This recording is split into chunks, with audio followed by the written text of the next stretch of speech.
Dans cette vidéo, on voit un bref survol d'un résultat d'alignement BLAST. Alors, tout d'abord, on a l'information concernant la séquence requête, la séquence qui a été soumise à BLAST pour un alignement.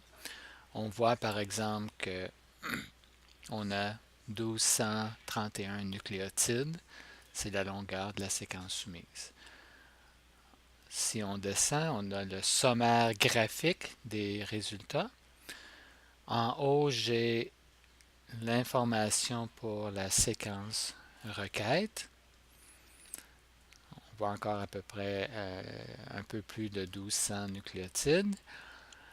Puis, j'ai les alignements qui sont les alignements proviennent de la base de données et BLAST a identifié chacun de ces alignements comme étant significativement similaire à la séquence requête qui fut soumise.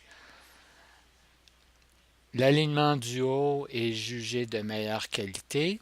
On mesure la qualité en fonction du le score d'alignement.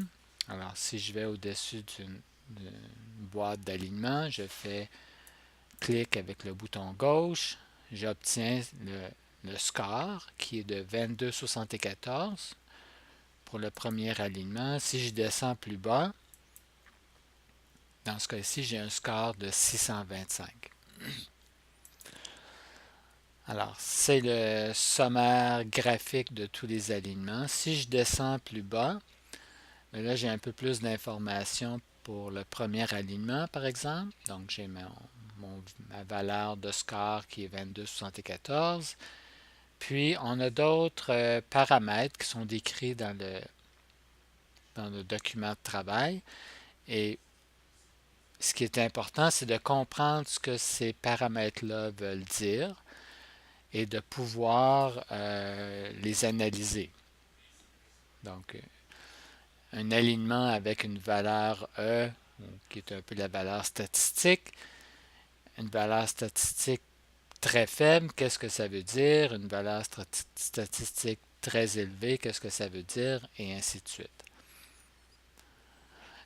Aussi, quand on arrive, par défaut, on n'a pas accès aux options ici.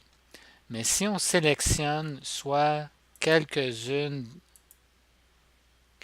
des alignements ou l'ensemble, la totalité des alignements, à ce moment-là, j'ai accès ici à d'autres informations. Et donc, par exemple, je peux télécharger les séquences des différents alignements. Alors, si je poursuis plus bas, maintenant, je vais avoir